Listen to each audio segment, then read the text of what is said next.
여러분, 오늘 이 이야기를 꼭 끝까지 들어주셔야 합니다. 이 영상은 단순한 정보 전달이 아닙니다. 이건 여러분의 기억, 이름, 얼굴, 그리고 삶의 장면들을 앞으로도 계속 붙잡아 둘 수 있느냐에 대한 이야기입니다. 혹시 요즘 이런 순간들이 잦아졌습니까? 분명 아는 사람인데 이름이 바로 떠오르지 않는다. 냉장고 문을 열어놓고 무엇을 꺼내려 했는지 잊어버린다. 약속 시간을 다시 확인하게 된다. 그럴 때마다 마음속에서 이런 말이 올라옵니다. 나도 이제 시작인가? 나이 들면 다 그런 거겠지? 어쩔 수 없는 거 아니야. 하지만 여러분, 수많은 연구를 분석한 결과 이 생각이 가장 위험하다는 사실이 분명해졌습니다.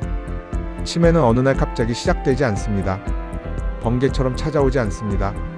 치매는 아주 작은 신호들로 아주 오랜 시간에 걸쳐 삶 속에서 서서히 만들어집니다. 그리고 바로 그 점이 희망이 되는 이유입니다. 갑자기 생긴 것이 아니라면 갑자기 막을 수는 없지만 천천히 되돌릴 수는 있기 때문입니다. 이 영상은 치료를 약속하지 않습니다. 진단을 내리지도 않습니다. 하지만 분명히 말씀드릴 수 있는 것은 여러분의 기억은 지금 이 순간에도 회복될 여지를 남겨두고 있다는 사실입니다. 저는 의사로서 말씀드리지 않습니다. 건강 연구자로서 수십 년간 축적된 연구 결과와 시니어 삶의 변화를 추적한 데이터를 바탕으로 이야기를 전하고 있습니다. 그 자료들이 공통으로 말하는 것이 있습니다. 치매는 기억의 병이 아니라 삶의 리듬이 무너진 결과라는 점입니다. 의학계에서는 이미 오래전부터 치매를 단순한 뇌질환으로만 보지 않습니다. 뇌는 고립된 섬이 아니기 때문입니다. 뇌는 혈관이 보내는 신호를 그대로 받고 근육의 활동량을 그대로 반영하며 장 상태, 수면의 질, 감정의 파동까지 모두 기억합니다. 그래서 치매는 뇌 하나만의 문제가 아닙니다. 몸 전체가 보내온 오랜 경고의 최종 신호에 가깝습니다. 많은 분들이 이렇게 말씀하십니다. 병원 검사에서는 아직 괜찮다고 했다. 약도 아직 필요 없다고 들었다. 그 말에 안심하셨다면 지금 이 순간이 가장 중요합니다. 연구에 따르면 치매 진단을 받은 사람들의 생활 기록을 수십 년 전까지 거슬러 올라가 분석했을 때 놀랍도록 비슷한 패턴이 반복되었습니다. 움직임이 줄어들기 시작했고, 식사는 점점 단순해졌으며, 사람 만나는 일이 귀찮아졌고, 잠은 얕아졌습니다. 이 변화들은 아프지 않아서, 눈에 띄지 않아서 그냥 나이 탓으로 넘겨졌습니다. 하지만 뇌는 그 모든 변화를 하나도 놓치지 않고 기록하고 있었습니다. 여러분, 기억은 사용하지 않으면 흐려집니다. 혈류가 줄면 느려지고 자극이 사라지면 조용해집니다. 뇌는 매우 정직합니다. 어떻게 살았는지를 그대로 보여줄 뿐입니다. 그래서 치매 예방은 특별한 약을 찾는 문제가 아니라 삶의 방향을 다시 세우는 문제입니다. 이 부분에서 많은 분들이 이렇게 반문하십니다. 이 나이에 무엇을 바꿀 수 있겠느냐고 말입니다. 하지만 연구 결과는 그 질문에 단호하게 답합니다. 뇌는 나이보다 습관에 훨씬 더 민감합니다. 50이든 60이든 70이든 뇌는 새로운 자극에 언제든 반응할 준비가 되어 있습니다. 다만 조건이 하나 있습니다. 지금까지의 방식을 그대로 반복하지 않는다는 것. 여러분, 치매는 기억을 훔쳐가는 병이 아닙니다. 우리가 스스로 조금씩 내려놓은 삶의 흔적이 모여 만들어진 결과에 가깝습니다. 그렇다면 반대로 생각해 볼 수 있습니다. 하루의 리듬을 바꾸고 몸을 다시 움직이고 뇌에게 신호를 보내기 시작한다면 기억의 흐름 역시 다시 살아날 수 있지 않겠습니까? 이 영상의 목적은 단 하나입니다. 여러분이 아직 늦지 않았다는 사실을 분명하게 알려드리는 것입니다. 이제부터 치매를 예방하는 3가지 핵심 습관을 아주 깊이, 아주 구체적으로 하나씩 풀어드리겠습니다. 다음 이야기에서는 왜 걷기라는 단순한 행동이 뇌를 되살리는 가장 강력한 자극이 되는지, 그리고 왜 근육이 기억의 마지막 방패가 되는지를 과학적으로 설명드리겠습니다. 여러분의 기억은 지금도 여러분을 기다리고 있습니다. 다만 여러분의 선택을 기다리고 있을 뿐입니다. 이제 가장 중요한 이야기를 시작하겠습니다. 많은 분들이 치매를 이야기할 때 기억력 검사, 뇌사진, 약물 이름부터 떠올립니다.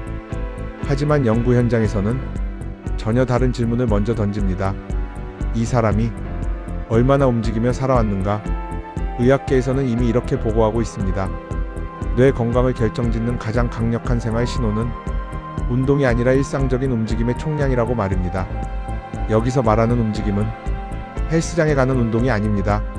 숨이 조금 차고 다리가 조금 따뜻해지고 몸이 살아있음을 느끼는 정도의 활동입니다. 걷기, 계단 오르기, 집안에서 몸을 정리하며 움직이는 일, 이 모든 것이 뇌에게는 분명한 신호가 됩니다. 아직 이 몸은 사용되고 있다는 신호 말입니다. 연구에 따르면 사람의 뇌는 사용 빈도에 따라 혈류를 배분합니다. 움직임이 많을수록 심장은 더 많은 피를 뇌로 보냅니다. 그 피에는 산소와 영양분 그리고 회복 신호가 함께 실려 있습니다.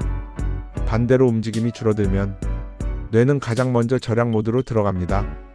기억을 담당하는 영역부터 천천히 활동량을 줄이기 시작합니다. 여러분, 근육은 단순히 몸을 움직이는 조직이 아닙니다. 의학계에서는 근육을 호르몬을 분비하는 기관으로 봅니다. 근육이 수축할 때 몸 안에서는 뇌를 보호하는 신호 물질이 분비된다고 보고되어 있습니다. 즉, 근육을 쓰는 순간 뇌는 보호를 받기 시작합니다. 하지만 나이가 들수록 우리는 점점 움직이지 않게 됩니다. 아프지 않기 때문에, 바쁘지 않기 때문에, 굳이 안 움직여도 되기 때문에 이렇게 조금씩 몸을 사용하지 않는 삶에 익숙해집니다. 문제는 이 변화가 너무 조용하다는 점입니다.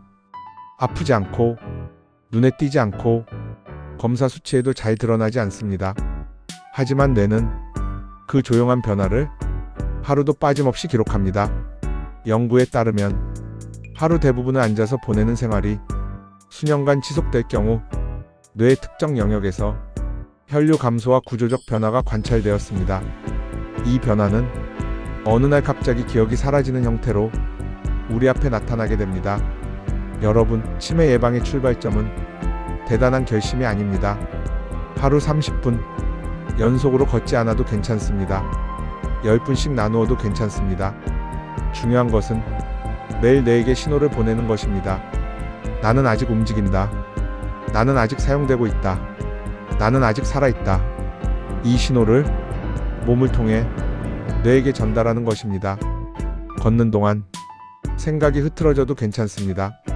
음악을 들어도 괜찮고 주변을 바라봐도 괜찮습니다. 중요한 것은 움직임 그 자체입니다. 여기서 많은 분들이 이렇게 묻습니다. 무릎이 아프면 어떻게 하느냐고 말입니다. 연구에 따르면 통증이 없는 범위 내에서의 가벼운 움직임은 오히려 관절과 근육의 안정성을 서서히 회복시키는 데 도움이 될 수 있습니다. 의학계에서는 가만히 있는 것이 가장 위험한 선택이 될 수 있다고 경고합니다. 움직이지 않으면 근육은 빠르게 줄어들고 근육이 줄어들면 뇌를 보호하는 신호도 함께 줄어듭니다. 이 악순환이 수년간 이어질 때 기억은 가장 먼저 흔들립니다. 여러분, 오늘부터 거창할 필요 없습니다. 엘리베이터 대신 한 층만 계단을 이용해 보십시오. 전화를 받으며 잠시 서서 움직여 보십시오. 집 안에서도 의식적으로 몸을 사용해 보십시오. 이 작은 선택들이 뇌에게는 큰 메시지가 됩니다. 나는 아직 멈추지 않았다. 다음 이야기에서는 이 움직임이 왜 먹는 방식과 연결되어야 하는지, 그리고 무엇을 먹느냐가 어떻게 기억의 재료가 되는지를 깊이 있게 풀어드리겠습니다. 치매 예방은 하나의 습관으로 끝나지 않습니다. 삶 전체가 하나의 방향으로 정렬될 때 비로소 힘을 발휘합니다. 이제 두 번째 핵심 이야기로 들어가겠습니다. 많은 분들이 이렇게 말씀하십니다. 나는 원래 소식한다. 특별히 많이 먹지도 않는다. 하지만 연구자 입장에서 보면 문제는 양이 아니라 방식입니다. 의학계에서는 뇌를 이렇게 설명합니다. 뇌는 지방으로 이루어진 기관이다. 이 말은 무엇을 의미할까요? 우리가 매일 먹는 음식이 그대로 뇌세포의 재료가 된다는 뜻입니다. 좋은 재료로 지은 집은 오래가고 부실한 재료로 지은 집은 시간이 갈수록 금이 가는 것처럼 뇌도 마찬가지입니다. 연구에 따르면 당분이 많은 식사, 정제된 탄수화물, 불규칙한 식사 습관은 뇌염증을 증가시키고 혈관 기능을 저하시킬 수 있다고 보고되어 있습니다. 이 과정은 하루 이틀 만에 나타나지 않습니다. 하지만 수년간 반복될 경우 기억을 담당하는 영역부터 조용히 영향을 받기 시작합니다. 특히 중요한 부분이 있습니다. 바로 혈당의 급격한 변동입니다. 식사를 거르다가 한 번에 많이 먹는 습관, 달고 부드러운 음식 위주의 식사, 이 패턴은 뇌에게 큰 스트레스로 작용합니다. 의학계에서는 혈당이 급격히 오르내리는 환경이 뇌세포의 안정성을 해칠 수 있다고 설명합니다. 반대로 규칙적인 시간에 천천히 먹고 자극적이지 않은 식사를 유지하는 것만으로도 뇌는 훨씬 안정적인 환경을 갖게 됩니다. 여러분, 뇌 건강에 도움이 될 수 있는 식사는 복잡하지 않습니다.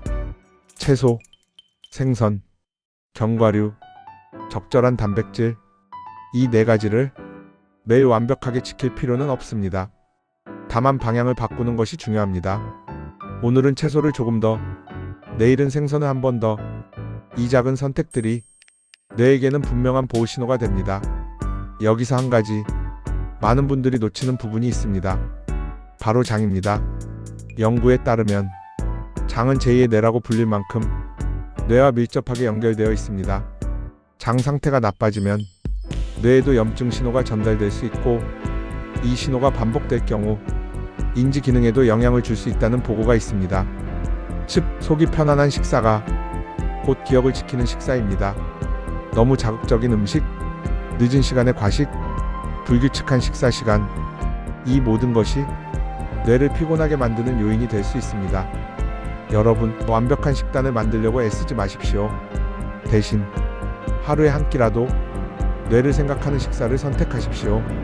그 한 끼가 하루를 바꾸고, 하루가 쌓여 기억의 흐름을 바꾸게 됩니다. 이제 마지막 핵심으로 넘어가겠습니다. 아무리 잘 움직이고 아무리 잘 먹어도 한 가지가 빠지면 뇌는 다시 조용해집니다. 바로 사람과의 연결, 그리고 뇌를 쓰는 자극입니다. 다음 이야기에서는 왜 혼자 있는 시간이 길어질수록 기억이 빠르게 흐려질 수 있는지, 그리고 어떤 자극이 뇌를 가장 인간답게 깨우는지를 깊이 있게 풀어드리겠습니다. 기억은 혼자 있을 때보다 함께 할 때 훨씬 오래 살아남습니다. 이제 마지막 핵심에 도착했습니다. 그리고 이 부분은 많은 분들이 가장 과소평가하지만 연구자들은 가장 강력하다고 말하는 요소입니다. 바로 사람과의 관계, 그리고 뇌를 쓰는 자극입니다. 많은 분들이 이렇게 말씀하십니다. 이 나이에 뭘 새로 배우겠느냐? 사람 만나는 게 귀찮아졌다. 혼자가 편하다. 그 마음 너무나 이해됩니다. 하지만 연구에 따르면 이 편안함이 길어질수록 뇌는 가장 먼저 침묵하기 시작합니다. 의학계에서는 뇌를 사회적 기관으로 봅니다. 사람의 뇌는 타인과의 상호작용을 통해 가장 활발하게 작동하도록 설계되어 있기 때문입니다. 대화를 할 때 뇌는 동시에 여러 영역을 사용합니다. 말을 이해하고, 표정을 읽고, 상황을 판단하고, 기억을 불러옵니다. 이 과정 자체가 뇌에게는 고강도 종합운동입니다. 연구에 따르면 사회적 교류가 적은 사람일수록 인지 기능 저하 속도가 더 빠르게 진행되는 경향이 관찰되었습니다. 반대로 자주 대화하고 사람을 만나고 의미 있는 관계를 유지하는 사람들은 나이가 들어서도 기억 유지 능력이 상대적으로 안정적인 경우가 많았습니다. 여기서 중요한 점이 있습니다. 사람이 많을 필요는 없습니다. 자주 만날 필요도 없습니다. 단 한 사람이라도 정기적으로 이야기 나눌 수 있는 관계가 뇌에게는 충분한 자극이 됩니다. 전화 한 통, 짧은 안부, 함께 웃는 시간, 이것이 뇌에게는 살아있다는 증거가 됩니다. 그리고 관계만큼 중요한 것이 배움과 손을 쓰는 활동입니다. 의학계에서는 뇌를 이렇게 설명합니다. 배움을 멈추는 순간 노화는 가속된다. 새로운 것을 배우면 뇌는 새로운 길을 만듭니다. 이 길이 바로 기억을 우회시키는 안전로가 됩니다. 글씨를 써보고, 악기를 만져보고, 손으로 무언가를 만들어보고, 새로운 정보를 접해보십시오. 완벽할 필요 없습니다. 잘할 필요도 없습니다. 중요한 것은 익숙하지 않다는 점입니다. 익숙하지 않은 자극이 뇌를 가장 빠르게 깨웁니다. 여러분, 혼자 있는 시간이 완전히 나쁜 것은 아닙니다. 하지만 혼자가 기본이 되고 관계가 예외가 되는 순간 뇌는 점점 조용해집니다. 오늘부터 의식적으로 사람 쪽으로 한 발, 자극 쪽으로 한 발 다가가 보십시오. 이 선택은 기억을 붙잡는 선택이 됩니다. 이제 마지막 이야기로 넘어가겠습니다. 지금까지 말씀드린 움직임, 먹는 방식, 관계와 자극, 이 세 가지를 어떻게 하나의 삶으로 묶을 것인지, 그리고 왜 이 세 가지만으로도 충분하다고 말할 수 있는지를 마지막으로 정리해 드리겠습니다. 이제 마지막 이야기입니다. 지금까지 움직임, 먹는 방식, 사람과의 관계, 그리고 자극, 이 세 가지를 차례로 살펴보았습니다. 여기까지 들으시면서 이런 생각이 들 수도 있습니다. 결국 다 아는 이야기 아니냐고 말입니다. 하지만 연구자로서 분명히 말씀드릴 수 있습니다. 사람들이 치매를 예방하지 못하는 이유는 몰라서가 아니라 삶으로 묶지 못했기 때문입니다. 지식은 머리에 남지만 습관은 삶에 남습니다. 치매 예방의 핵심은 이 세 가지를 각각 따로 실천하는 것이 아니라 하나의 방향으로 정렬하는 데 있습니다. 아침에 일어나 몸을 조금 움직이고 제 시간에 식사를 하고 누군가와 한마디를 나누는 것, 이 평범한 하루의 반복이 뇌에게는 가장 강력한 보호막이 됩니다.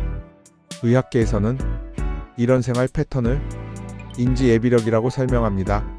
쉽게 말해 뇌가 버틸 수 있는 여력을 미리 쌓아두는 것입니다. 기억이 조금 느려져도 길을 하나 더 만들어 두었기 때문에 완전히 무너지지 않는 상태, 이것이 연구자들이 말하는 현실적인 치매 예방의 모습입니다. 여러분, 완벽한 하루를 만들려고 하지 마십시오. 운동을 못한 날이 있어도 괜찮습니다. 식사가 흐트러진 날도 괜찮습니다. 사람을 못 만난 날도 있을 수 있습니다. 중요한 것은 다시 돌아오는 힘입니다. 하루 쉬었다면 다음날 다시 움직이면 됩니다. 한 끼 놓쳤다면 다음 끼니를 정성 들이면 됩니다. 뇌는 완벽함보다 지속성에 반응합니다. 여기서 아주 중요한 질문을 하나 드리겠습니다. 여러분의 하루는 뇌를 깨우는 방향으로 흘러가고 있습니까? 아니면 조용히 잠재우는 방향으로 흘러가고 있습니까? 이 질문에 오늘 단 한 가지만 바꿔도 충분합니다. 오늘은 조금 더 걸어보십시오. 오늘은 한 끼를 조금 더 천천히 드십시오. 오늘은 누군가에게 먼저 안부를 전해보십시오. 이 선택 하나가 여러분의 기억을 조금 더 오래 붙잡아 둘 수 있습니다. 여러분은 이미 늦지 않았습니다. 연구 결과는 분명합니다. 뇌는 나이보다 지금의 생활 신호에 훨씬 더 민감합니다. 지금 이 순간에도 뇌는 묻고 있습니다. 나는 계속 쓰일 것인가? 아니면 조용히 접힐 것인가? 그 질문에 대한 답은 여러분의 오늘에 달려 있습니다. 댓글에 이렇게 남겨보십시오. 나는 오늘부터 기억을 지키는 삶을 시작합니다.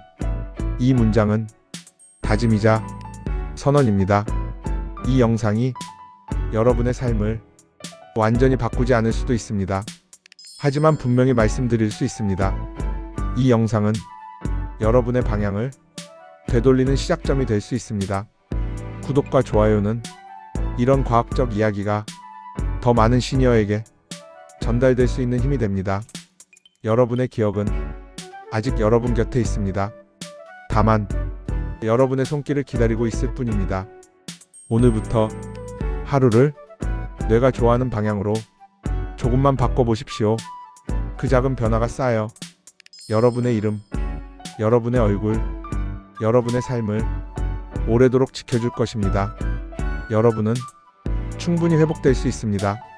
이것은 치료의 이야기가 아니라 삶을 되살리는 과학의 이야기입니다.